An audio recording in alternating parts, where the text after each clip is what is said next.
Welcome back to the channel and welcome back to another quick pick prediction video.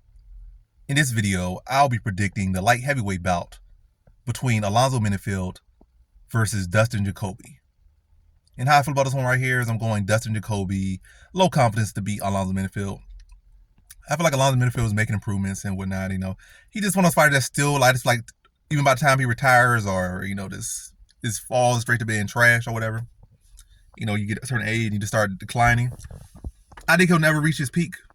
I mean, you're probably in your physical peak. Well, he's not in his physical peak, but I feel as far as his martial artist, as far as reaching the best he can be, I guess, age and health and physique and all that stuff wise, combined with, reaching your peak as far as your development and understanding of MMA and your skills and whatnot. I just feel like he's never going to reach that peak for him, or I guess the peak not going to be what it could be. It's not going to match his potential. That's what I'm saying. He's not going to reach his potential, full potential.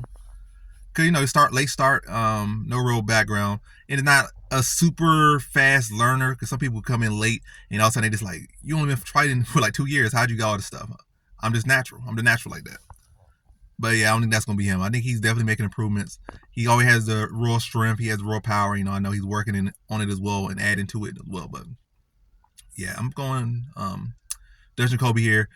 And I just did that whole long talk about for whatever reason. But yeah, just to focus on this one, I just think with Menifield, I feel he has the power. I feel like he has the athleticism. I just feel like as far as going to this matchup, I would want his wrestling to be better because that could be path for him.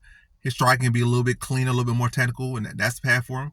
But yeah, I feel as far as wrestling and grappling, he has not really shown a fight where he has went out there and wrestled and grappled, got like 3 takedowns and ground out a decision, or 3-4 takedowns, or something like that, 2-3 takedowns.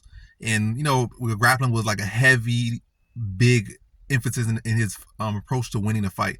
Outside of beating that with that Murzakhanov or whatever dude named that scrub, he went out there and take him down and submit him. But Jacoby has decent enough takedown defense. Solid enough.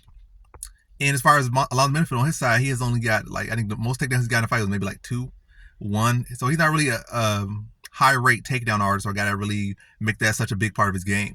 So he's kind of relying on limited takedowns, maybe some ground and pound.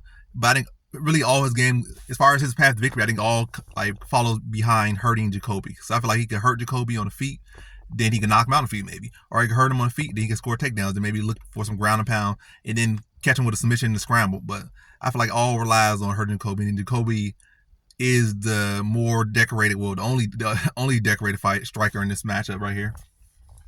And I just think it's not a great stylistic matchup for him. But yeah, he's still this raw talent. He has so much talent and so much potential. Menifield does. So you always got to be a little bit concerned about that one. And also the judges as well. Like, who knows, they're gonna give him away another close decision. Like with Clear Roundtree versus him. So it's concerns there for sure. You gotta worry about the power, whatnot. But yeah, to sum it up, I just think Jacoby's the better striker. Menifield's probably the better wrestler, grappler, submission artist, and whatnot.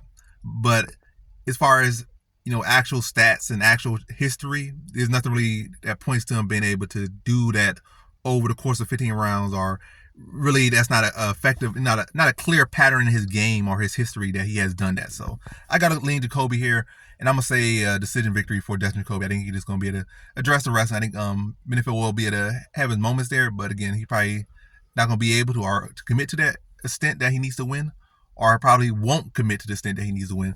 And now I just feel like Jacoby will be able to get his minutes on the feet, his 10, probably maybe one round where Menifield's able to effectively grapple, or maybe even that, maybe 2 minutes in that round, maybe a minute. But I think the majority of the fight is going to take place on the feet, with Jacoby just picking him apart in the striking. But Menifield, power keeping him honest and not allowing Jacoby just walk him down and pick him apart. But power going to gain respect. Close fight. Menifield might even get a drop at some point, but Jacoby's going to be a gamer, stay in the fight. And Jacoby probably going to hurt him at points in this fight. But again, Jacoby's going to have the more consistent, more clean, more technical offense, more consistent offense throughout this one.